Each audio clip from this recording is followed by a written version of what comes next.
Welcome to movie brand. Kozhikode KLF വേദിയിൽ വെച്ച് എഴുത്തുകാരി KR മീര നടത്തിയ പ്രസ്താവന വളരെ വലിയ വിവാദമായിരുന്നു. ഷാരോൺ കൊലക്കേസ് പ്രതിയായ ഗ്രീഷ്മയെ ന്യായീകരിക്കുന്ന തരത്തിലായിരുന്നു മീരയുടെ പ്രസ്താവന. ചില സമയത്തൊക്കെ ചില കഷായമൊക്കെ കൊടുക്കേണ്ടി വന്നാൽ പോലും എന്നായിരുന്നു മീരയുടെ പരാമർശം. പിന്നാലെ വിമർശനവുമായി രാഹുൽ ഈശ്വർ രംഗത്തെത്തിയതും വാർത്തയായിരുന്നു. ഇപ്പോഴത്തെ മീരയ്ക്കെതിരെ വീണ്ടും രംഗത്തെത്തിയിരിക്കുകയാണ് രാഹുൽ. വിവാദമായ കഷായ പരാമർശത്തിൽ മീര കേസ് പേടിച്ച് നിലപാട് മാറ്റിയതിനെ അഭിനന്ദിക്കുന്നുവെന്നാണ് രാഹുൽ ഈശ്വർ പരിഹസിച്ചത്. കേസിനെ ഭയന്ന് KR മീര അവരുടെ നിലപാട് മാറ്റിയതിനെ അഭിനന്ദിക്കുന്നുവെന്ന് രാഹുൽ ഈശ്വർ വീഡിയോയിൽ പറയുന്നു. തീവ്ര ഫെമിനിസത്തിന് എതിരായ പോരാട്ടത്തിൽ ഇത് പുരുഷന്മാരുടെ വിജയമാണ്. KR മീര പറയുന്നത് കേട്ട് ചിരിച്ചില്ലാതായി. മാഡത്തിന് ഒരു മിനിമം സത്യസന്ധത വേണ്ടേ? ഒരു വരി പറഞ്ഞതിൽ തെറ്റുപറ്റിപ്പോയി, അത് അംഗീകരിക്കുന്നു, അല്ലെങ്കിൽ അംഗീകരിക്കുന്നില്ല എന്ന് പറഞ്ഞാൽ പോരെ എന്നാണ് രാഹുൽ ചോദിച്ചത്. താങ്കളെപ്പോലെ വലിയ സാംസ്കാരിക നായകർക്ക് കള്ളം പറയുന്നതിൽ ഒരു മടി തോന്നുന്നില്ലേ? ക്രൂരമായ കൊട്ടേഷൻ റേപ്പ് എന്ന് പറയുന്നു. ഏത് കൊട്ടേഷൻ റേപ്പ്? അങ്ങനെയൊന്നില്ല. കോടതിയിൽ അത് തെളിയിച്ചിട്ടില്ല. ദിലീപിന്റെ കേസ് നടക്കുന്നേ ഉള്ളൂ. ദിലീപ് അഗ്നിശുദ്ധി നടത്തി തിരിച്ചു വരുമെന്ന കാര്യത്തിൽ തനിക്ക് യാതൊരു സംശയവുമില്ല. കേസ് പഠിച്ച ആർക്കും അറിയാം അത് കള്ളക്കേസാണെന്ന്. KR മീരയ്ക്കെതിരെ പരാതി കൊടുക്കുമെന്ന് പറഞ്ഞ് ഭീഷണിപ്പെടുത്തിയതല്ല, പരാതി കൊടുത്തിട്ടുണ്ട്. തീവ്ര ഫെമിനിസ്റ്റുകളെ പോലെ ഭീഷണിപ്പെടുത്തുന്ന പരിപാടിയൊന്നുമില്ല. ചെയ്യുമെന്ന് പറഞ്ഞാൽ ചെയ്തിരിക്കും.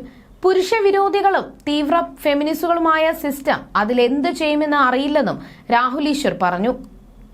രാഹുൽ ഈശ്വർ പറഞ്ഞ എല്ലാ കാര്യങ്ങളും ശരിയായി വന്നിട്ടേ ഉള്ളൂ എന്ന് മാഡം ഓർക്കണം. വിജയ് ബാബുവിന്റെ കാര്യത്തിലാണെങ്കിലും സിദ്ദിഖിന്റെ കാര്യത്തിലാണെങ്കിലും നിവിൻ പോളിയുടെയും എൽദോസ് കുന്നപ്പിള്ളിയുടെയും കാര്യത്തിലാണെങ്കിലും എല്ലാവരും വ്യാജ പരാതികളിൽ പെട്ടതാണ്. താൻ പറഞ്ഞതാണ് കാലവും കോടതിയും തെളിയിച്ചത്. താൻ ലൈംഗിക അതിക്രമ അനുകൂലിയാണെങ്കിൽ KR മീര ഗ്രീഷ്മ അനുകൂലിയാണ്, കഷായ വിഷയത്തിന്റെ അനുകൂലിയാണ്. മാഡത്തിനൊരു ഭയം വന്നതിൽ സന്തോഷമുണ്ട്. ഞങ്ങൾക്കും ആരെങ്കിലുമൊക്കെ ചോദിക്കാനും പറയാനുമുണ്ടെന്നതിൽ. അത് സോഷ്യൽ മീഡിയയിൽ നല്ല രീതിയിൽ പ്രതികരിക്കുന്നവരാണ്. മാഡം സ്വയം വല്ലാതങ്ങ് ഓവറായി പ്രതിഷ്ഠിക്കരുത്. താങ്കൾ വലിയ ഒരു എഴുത്തുകാരിയാണ്. മാഡത്തെ പോലെ ലിറ്ററേച്ചർ ഫെസ്റ്റിവലിലെ IC മുറിയിൽ പോയിരുന്ന് ആക്ടിവിസ്റ്റായ വ്യക്തിയല്ല രാഹുൽ ഈശ്വർ. വിശ്വാസങ്ങൾക്ക് വേണ്ടി പോരാടി ജയിലിൽ പോയി ജനങ്ങൾക്കിടയിൽ നിന്ന് വന്നതാണ്. കൊട്ടേഷൻ കൊടുക്കാൻ മാത്രം വലുപ്പം മാഡത്തിനുണ്ടെന്ന് തെറ്റിദ്ധാരണ വേണ്ട. എഴുത്തിനെ സാഹിത്യ ഗരിമയെ അംഗീകരിക്കുന്നു. പക്ഷേ ഇത്രയും സത്യസന്ധത ഇല്ലാതെ എങ്ങനെയാണ് സ്വയം ഒരു ന്യായീകരണ തൊഴിലാളികളായി മാറാൻ കഴിയുന്നത്?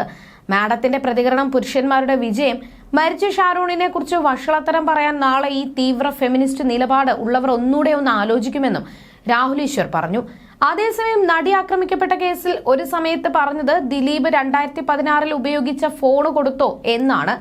നമ്മുടെ കയ്യിൽ പോലും ഇല്ല, ദിലീപ് ഇത് ഒളിപ്പിച്ചു മറച്ചുവെച്ചു എന്ന് പറഞ്ഞ് കഥയുണ്ടാക്കി. കേസിന്റെ ക്ലൈമാക്സ് ഒരു സംശയവുമില്ല. രാമലീല എന്ന സിനിമയിൽ ദിലീപിന്റെ കഥാപാത്രം തിരിച്ചു വന്നതുപോലെ നായകനായി അഗ്നിശുദ്ധി തെളിയിച്ച് അദ്ദേഹം തിരിച്ചു വരും. ദിലീപിനെ കുറച്ചെങ്കിലും സംശയിച്ച മലയാളികൾ അത് മറന്ന് കയ്യടിയോടെ അദ്ദേഹത്തെ സ്വീകരിക്കണമെന്നും രാഹുൽ പറഞ്ഞിരുന്നു.